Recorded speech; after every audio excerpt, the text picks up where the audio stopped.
Skin. The practical effects of Leatherface's skin mask proved a difficult challenge for Bob Burns, the art director for the film. Mary Church, who had multiple responsibilities on the original film, including continuity and stunt coordination, noted that Bob spent weeks trying to come up with just homemade varieties of stuff that sort of looked like dried skin. I remember him being concerned about expression, or not being able to do expression, and that there probably needed to be other expressions maybe on the face.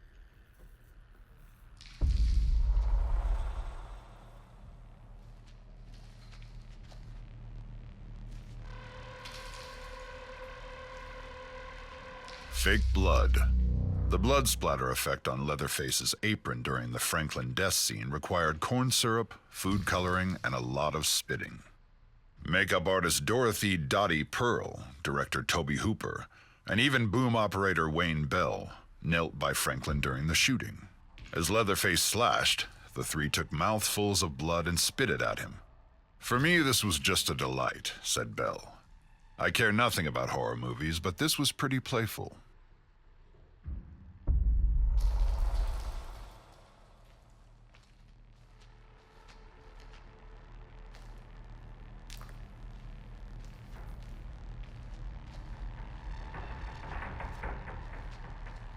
Leatherface mask. The holes and markings on the forehead of Leatherface's masks represent a hammer to the head. Back then, cows were slaughtered in the head with a sledgehammer, so the holes appear on the forehead of Leatherface's masks to show continuity with how actual cattle were slaughtered.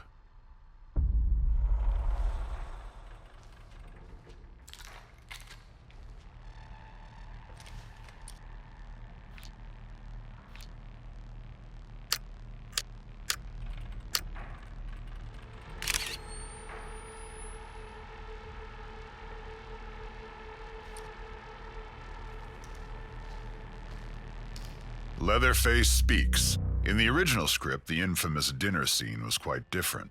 Leatherface had scripted, though completely unintelligible, lines.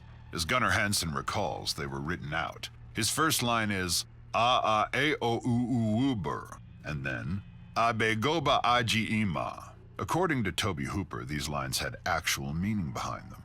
Hansen's script notes pointed out that the first line meant roughly, "How are you? Welcome home. Supper's almost ready." The next line meant, "I've been a good boy. I got 'em all." All-natural masks. Art director Bob Burns performed a significant amount of trial and error to perfect the Leatherface mask. Ultimately, he landed on liquid latex and thin insulation, which aged naturally and yellowed. Masks. The Leatherface masks would become iconic, but they were hard to see through. Gunnar Hansen explained, "The masks had one unfortunate feature. Their eye holes were small. They fit snugly, but not around my eyes. And the further the eye holes were from my face, the less I could see. It was like looking down a long tube. I could see only what was directly in front of me."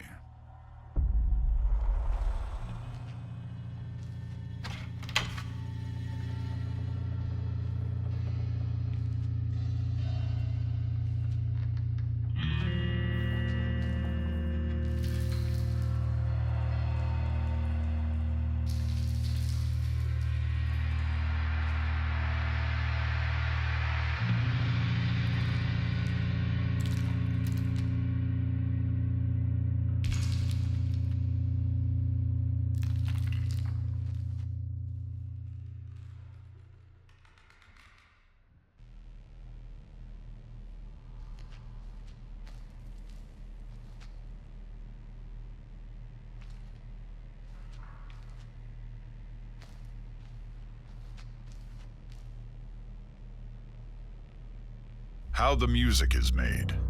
Numerous instruments used by Wayne Bell to create the music were children's musical toys. According to Bell, many of the instruments used to create the music of the Texas Chainsaw Massacre were cymbals, xylophones, and shakers. Being that Bell is a drummer, a substantial number of cymbals were used. The audio team also used Bell's K stand-up 5-string bass with a movable bridge which allowed them to change how high off the board the strings are. This brought out the strong sounds of the bass. Additionally, the sound team used a bow, plucking and rubbing various items on it.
Tobe Hooper found novel ways to introduce drama into his picture. According to lead Marilyn Burns, Sally, Hooper would gossip around the set to create animosity between her and Paul Partain, who played Franklin. Toby would come up and tell me that Paul said something about me. Then Toby was going to Paul saying Marilyn said something about you. getting us really upset with each other. So we're doing this scene that didn't require any acting at all. I was ready to kill him.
Chainsaw.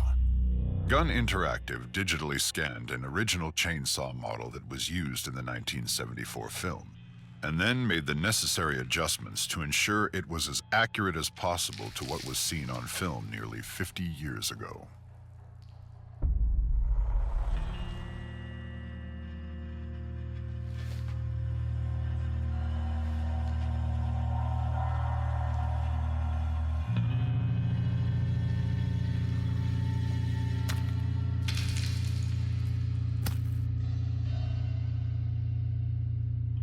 Behind-the-scenes photo, Bull.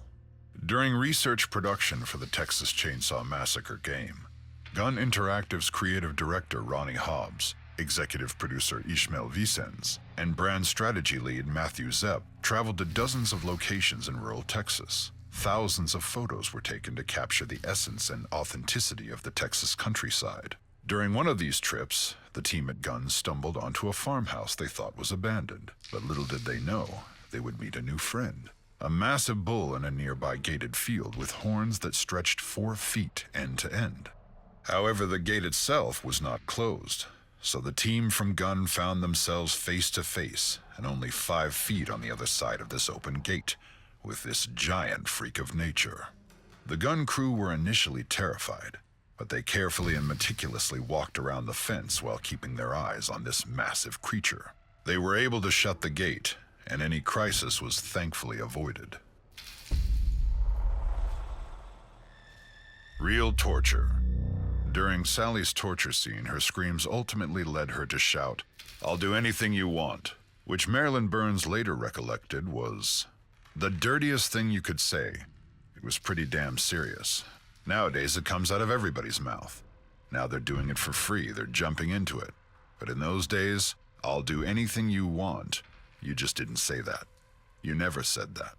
Burns continues, though, that Sally's torturers, the Slaughter family, don't comprehend that because it's not the result they desire. Rather, she feels that they're so sexually repressed that they can only manifest desire as sadistic cruelty. What makes them even more horrific is the sense that they gather excitement by watching women suffer.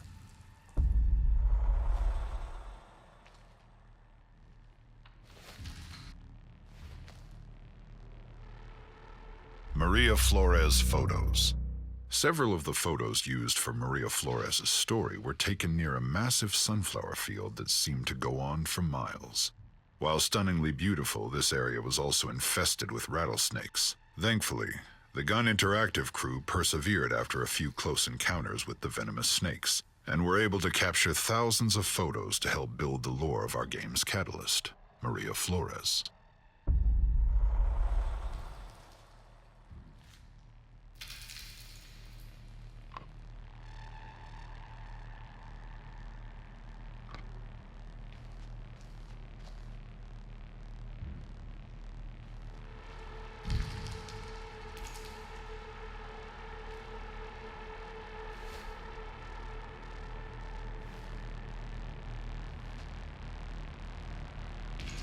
Banned in the UK. The film was banned in over 10 countries, including Great Britain and Germany. The Texas Chainsaw Massacre managed to have screenings in London, England in late 1974, but by February of 1975, the BBFC decided to ban the film, as they were uncomfortable about the threats toward the film's climax and the explicit use of abnormal psychology, and refused to even give the film an X rating. In 1982, the former Prime Minister of England, Margaret Thatcher, along with socially conservative activist Mary Whitehouse, formed the Video Nasties, which led to the banning of several horror films in the United Kingdom. Additionally, in the early years of Prime Cable, channels like HBO refused to air the Texas Chainsaw Massacre. Many cable channels avoided the film at all costs.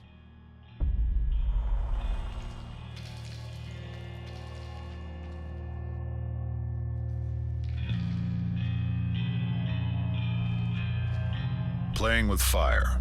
Early on during filming, Gunnar Hansen asked Tobe Hooper, "How are we going to shoot the scene where I get chainsawed in the leg?" Tobe Hooper replied, "I don't know, but don't worry about it because it's the last shot of the movie." For the climactic ending of the film, the crew wrapped a metal sheet around Gunnar Hansen's leg with a stake taped to it, and a blood bag taped on top of that. Originally, he thought it was a crew member who would run the chainsaw cutting into Gunnar's leg. But Gunnar insisted he would do it himself for fear of the crew member accidentally sawing his leg. The saw didn't have its actual teeth attached to it, so they had to make modifications to the saw itself. At first, Gunnar thought he had sawed his leg, but his leg did become badly burned from sawing into the metal plate that was protecting it.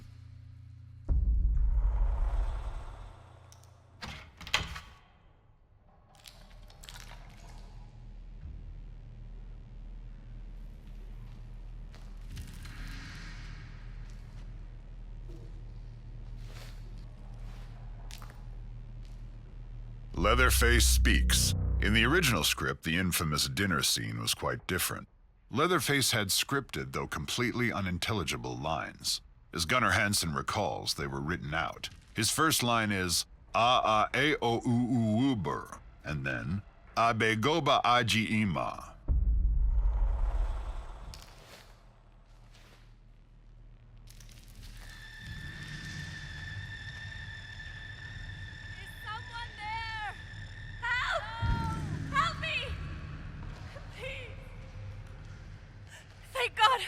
Listen to me.